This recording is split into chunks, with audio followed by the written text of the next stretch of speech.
Welcome to this deep dive. Today, we're digging into a whole stack of articles and research you shared with us, That's right. all focusing on our kidneys. Super important organs. Absolutely. And specifically, we're looking at how what you drink and maybe what you eat, particularly plant-based options, can really, impact kidney health. Yeah, things like preventing kidney stones, too. Exactly. So our mission, basically, is to unpack all these sources. We want to cut through some of the noise and just pull out the key things, the essential insights for supporting your kidneys. Because I saw this in the notes, it's kind of amazing. Your kidneys filter something like 50 gallons of blood every single day. 50 gallons. It's a huge workload. So it really matters what we're putting into our bodies to help them out, right? Let's get into it. Okay, so first up, the basics. The sources really hammer home the kidney's main jobs. Filtering out waste from your blood, balancing minerals, keeping blood pressure in check. And underpinning all of that is hydration, just getting enough fluids. Totally fundamental. Being properly hydrated helps the kidneys flush out waste in urine, like you said. Also helps keep blood pressure stable, balances electrolytes, and all that really lowers the risk for things like kidney stones and even infections. So being dehydrated basically makes their job way harder. Think of it like that, yeah. Like asking them to filter sludge instead of water. It's just more strain. And the sources do point out, though, that how much you need can vary a lot. Depends on activity, climate, your health. Makes sense. Okay, so what about specific drinks? What did the sources flag as being, good for kidneys? Water is obviously number one. Water is absolutely the foundation. Can't say it enough. Simple, effective. Drinking enough keeps your urine dilute, which is just critical for preventing stones. Right. And I saw a lot about citrus juices. Lemon, orange, lime kept coming out. Yes, they get highlighted mainly because of citrate. The sources explain citrate makes urine less acidic. And it actually binds onto calcium oxalate crystals. Those are the most common kind of kidney stone, helping stop them from forming or getting bigger. Huh, interesting. So it actively interferes with stone formation. Kind of, yeah. And one source even mentioned orange juice might be slightly better at boosting urine citrate than lemon. Oh, really? Yeah, just an interesting point. Lime juice is similar, good source of vitamins, and sometimes lower in potassium, which can be helpful for certain people like those on dialysis. You just add them to water, splash them on food. Pretty easy. What about some of the greener juices? Cucumber or celery? Yeah, those came up. Cucumber juice, high water content, obviously good for hydration, helps with filtration.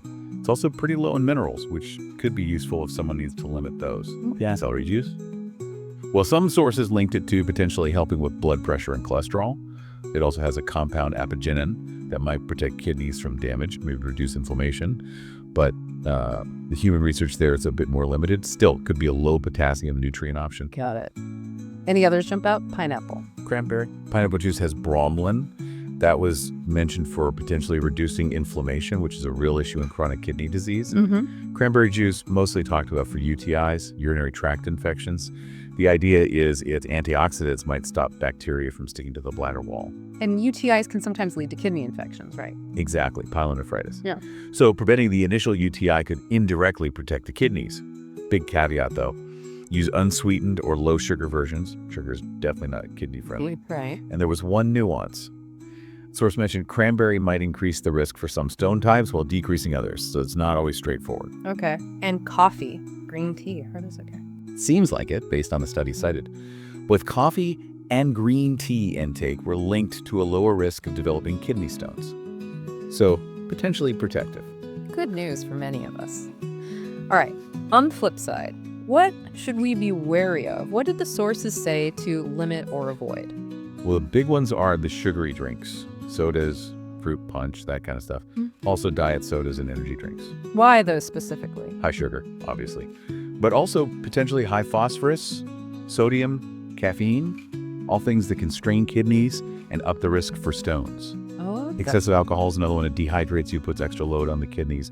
And for people prone to oxalate stones, limiting high oxalate foods and juices like beets, spinach, rhubarb is often recommended. Right. Now, what about all those herbal supplements or, kidney cleanses you hear about? Yeah, this is where the sources, especially groups like the National Kidney Foundation, urge real caution. Herbal supplements are not regulated by the FDA like drugs are. You don't really know the dose, the purity.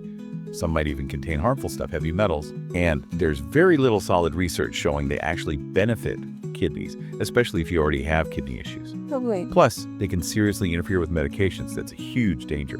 Some herbs act like water pills and can irritate the kidneys. And the detoxes.